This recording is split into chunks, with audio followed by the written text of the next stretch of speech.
Bismillahirrahmanirrahim. Assalamualaikum warahmatullahi wabarakatuh.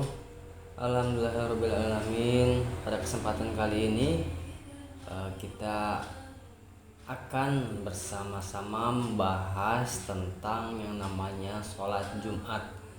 Nah, karena pelajarannya tafsir akam, maka yang dibahas adalah dalil Al-Quran tentang atau yang menjelaskan sholat Jumat. Oke, sholat Jumat. Sholat Jumat itu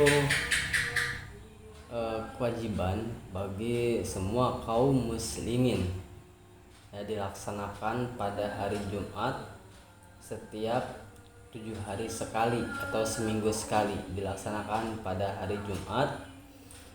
Waktunya bertepatan dengan waktu sholat zuhur di hari-hari biasa, hari Senin, Selasa, Rabu, Kamis, Sabtu dan Ahad, hari Jumat. Kemudian 2 rakaat pada sholat zuhur diganti dengan khutbah. Oke, itu tentang sholat Jumat. Langsung aja, apa dalilnya?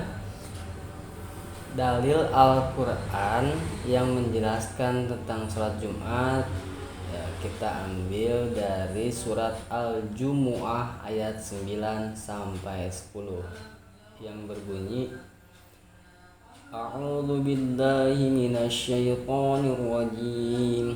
Bismillahirrahmanirrahim. Ya ayyuhalladzina amanu idza nudiya lis-salati min yaumil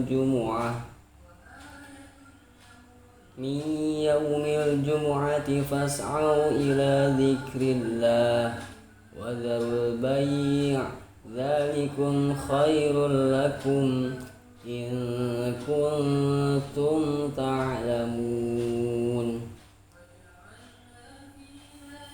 Lalu pertanyaan selanjutnya adalah, apa terjemahan dari surat Al-Jumu'ah ayat 9 ini?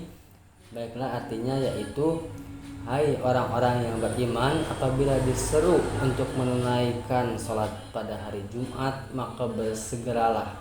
Maksudnya di sini yaitu sholat Jumat. Ya, apabila diseru untuk menunaikan sholat Jumat, maka bersegeralah kamu untuk mengingat Allah dan tinggalkanlah jual beli. Yang demikian itu lebih baik bagimu jika kamu mengetahui. Sesungguhnya para sahabat, hari Jumat itu dinamakan Jumu'ah karena berakar dari kata al-jam'u, mengingat kaum muslimin melakukan perkumpulan untuk setiap 7 hari sekali di dalam masjid-masjid, ya. Pada hari Jumat semua makhluk telah sempurna diciptakan. Sekali lagi, pada hari Jumat semua makhluk telah sempurna diciptakan. Dan sesungguhnya hari Jumat itu merupakan hari ke-6 dari tahun yang Allah menciptakan padanya langit dan bumi. Nah, ini penjelasan di sini berhubungan dengan tafsir ilmi, ya, tentang penciptaan langit dan bumi. Oke, kita lanjut. Jadi pada hari Jumat pula Allah menciptakan Nabi Adam alaihissalam. Pada hari Jumat Nabi Adam alaihissalam dimasukkan ke dalam surga, dan pada hari Jumat Nabi Adam alaihissalam dikeluarkan dari surga. Kemudian pada hari Jumat terjadi hari kiamat. Wallahu alam, ya, tidak ada yang tahu kapan terjadinya hari kiamat, tahun kapan, bulan kapan. Yang dijelaskan di sini yaitu hari Jumat kiamat terjadi. Kemudian di dalam hari Jumat terdapat suatu saat yang tiada seorang hamba pun yang beriman dapat menjumpainya, sedangkan ia dalam keadaan memohon kebaikan kepada Allah Subhanahu wa Ta'ala di dalamnya, melainkan Allah akan mengabulkan apa yang dimintanya. Jadi terdapat satu momen di hari Jumat itu yang mana momen tersebut tidak ada di hari-hari yang lain, ya. Jika ada seorang hamba yang beriman kemudian dia memohon kebaikan kepada Allah Subhanahu wa Ta'ala di saat itu, maka insya Allah Allah akan mengabulkan apa yang dimintanya. Hal ini telah dibuktikan oleh banyak hadis sahih yang menceritakannya. Salah satunya yaitu Ibnu Abu Hatim mengatakan telah menceritakan kepada kami Al-Hasan Ibnu Arafah, telah menceritakan kepada kami Ubaidah Ibnu Humaid dari Mansur, dari Abu Ma'syar, dari Ibrahim, dari Al-Qamah, dari Kursa Ad-Dabbi, telah menceritakan kepada kami Salman bahwa Abdul Qasim Sallallahu Alaihi Wasallam, Abdul Qasim yang dimaksud ini adalah Rasulullah Sallallahu Alaihi Wasallam, pernah bersabda, "Hai Salman, apakah hari Jumat itu?" Salman menjawab, "Allah dan Rasulnya telah lebih mengetahui." Maka Rasulullah Sallallahu Alaihi Wasallam bersabda, "Hari Jumat itu adalah hari yang padanya Allah menghimpunkan kedua orang tuamu atau orang tuamu." Sekali lagi ya. Maka Rasulullah SAW bersabda, hari Jumat itu adalah hari yang padanya Allah menghimpunkan kedua orang tuamu atau orang tuamu. Nah, menurut bahasa orang-orang kuno, hari Jumat disebut pula dengan nama hari Arubah, ya, dan telah terbuktikan bahwa umat-umat sebelum kita telah diperintahkan untuk menghormati hari Jumat, maka mereka memuliakannya. Tetapi orang-orang Yahudi memilih hari Sabtu yang tidak bertepatan dengan hari penciptaan Nabi Adam alaihissalam. Sedangkan orang-orang Nasrani memilih hari Ahad yang padanya dimulai penciptaan makhluk. Dan Allah Subhanahu wa Ta'ala memilih bagi umat ini, yaitu umat Nabi Muhammad SAW, ya, kita ini memilih hari Jumat yang padanya Allah telah menyempurnakan penciptaan makhluknya. Hal ini telah dinyatakan oleh sebuah hadis yang diriwayatkan oleh Imam Bukhari dan Imam Muslim melalui hadis Abu Razak dari Ma'mar dari Hammam ibnu Munabbi yang mengatakan bahwa berikut ini merupakan hadis yang diriwayatkan kepada kami oleh Abu Hurairah yang mengatakan bahwa Rasulullah SAW bersabda, artinya kita adalah orang-orang yang terakhir tetapi yang paling terdahulu kelak di hari kiamat. Hanya saja mereka diberi kitab sebelum kita. Kemudian sesungguhnya hari Jumat ini adalah hari mereka yang telah dipadukan oleh Allah Subhanahu wa Ta'ala atas mereka. Tetapi mereka berselisih pendapat mengenainya dan Allah menunjuki kita padanya, maka orang-orang lain mengikut kita padanya.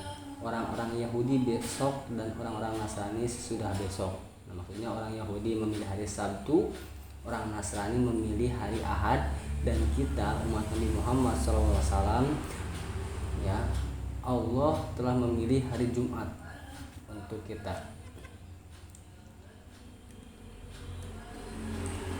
Nah, selanjutnya bagaimana asbabun nuzul ayat ini? Nah, saya mengambil dari merujuk kepada kitab tafsir Ibnu Katsir, ya ayyuhalladzina amanu idza nudiya lis-sholati min yaumil jumu'ah fas'au ila dzikrillah. Hai orang-orang yang beriman, apabila diseru untuk menunaikan sholat pada hari Jumat, maka bersegeralah kamu untuk mengingat Allah. Quran surat Al-Jumu'ah ayat 9. Yakni tuluskanlah niat kalian, bulatkanlah tekad kalian, serta pentingkanlah oleh kalian untuk pergi guna menunaikan ibadah kepadanya. Nah, pengertian yang dimaksud dengan sa'yu dalam ayat ini bukanlah menurut pengertian bahasanya, yaitu berjalan, melainkan makna yang dimaksud ialah mementingkan dan merealisasikannya. Seperti kalian sedang berkegiatan apapun itu, sepenting apapun itu, tapi lebih penting untuk melaksanakan sholat Jumat. Misalkan ketika kalian ada hajatan, kemudian tiba waktunya sholat Jumat, maka tinggalkan dulu hajatannya.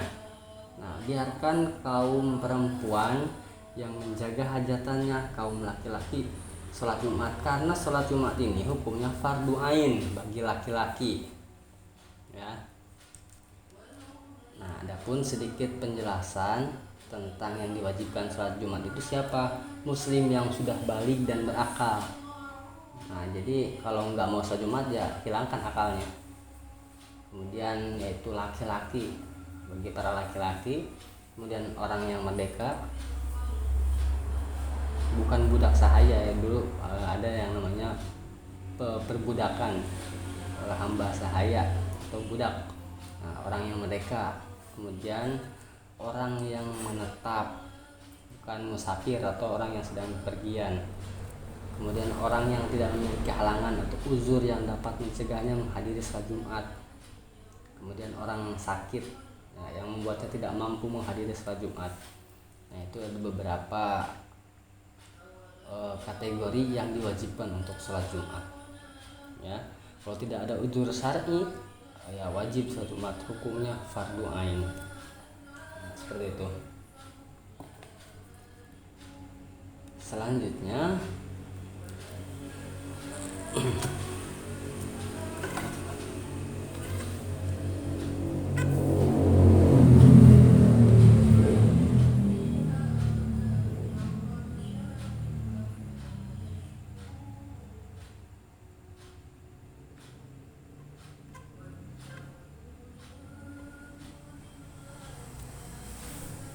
di kalimat firman Allah Subhanahu wa taala, idza nudiya lis-shalah, apabila diseru untuk menunaikan salat pada hari Jumat, yang dimaksud dalam tafsir Ibnu Katsir adalah dengan seruan ini adalah seruan kedua yang biasa dilakukan di hadapan Rasulullah SAW.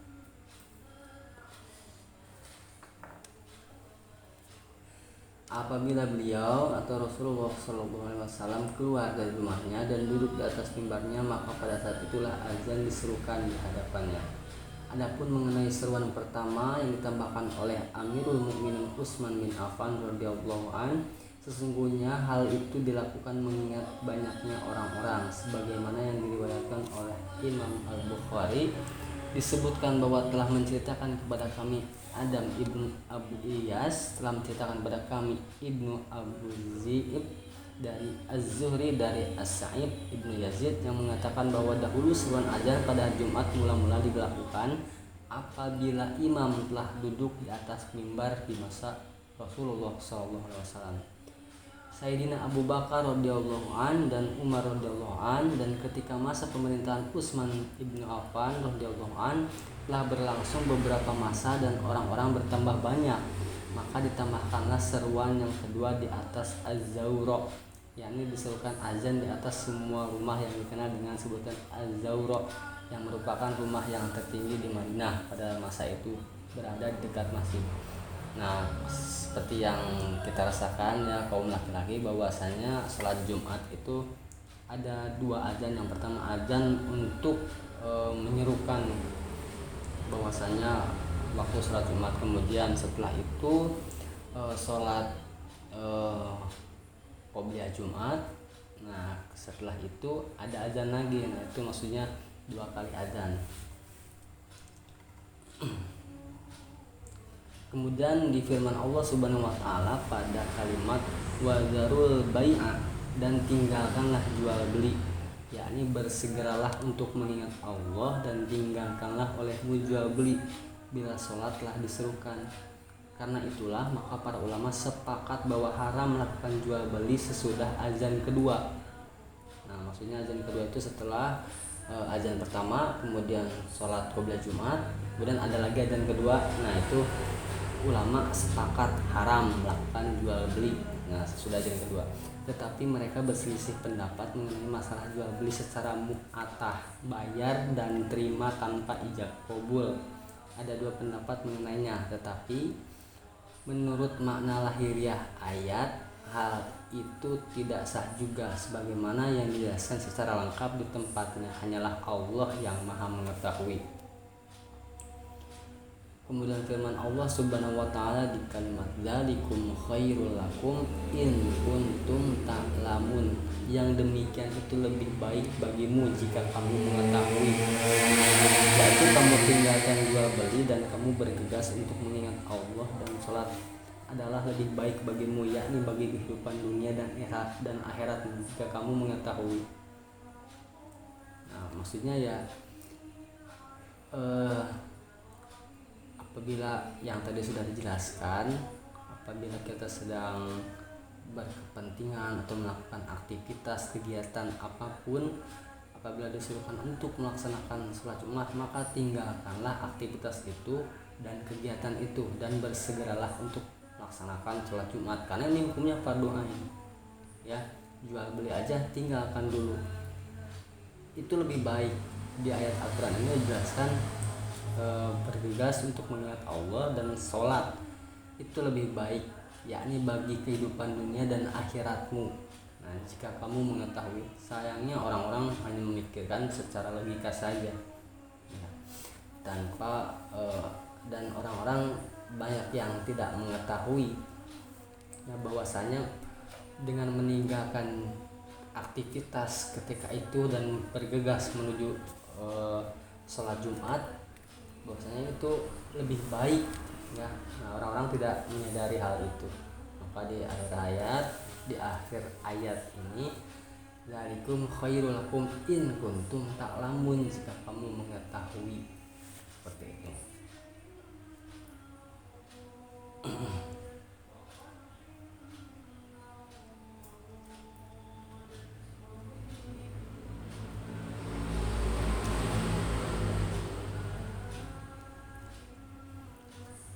Seperti tadi sedikit penjelasan di dalam tafsir Ibnu Katsir ya, dalil tentang sholat Jumat tadi, ayat Al-Qur'annya yang menjelaskan sholat Jumat ya, dari surat Al-Jumu'ah ayat 9, kemudian artinya tadi sudah disebutkan, kemudian penjelasan di dalam tafsir Ibnu Katsir juga tadi secara ringkas, tidak secara detail, tentang dalil sholat Jumat.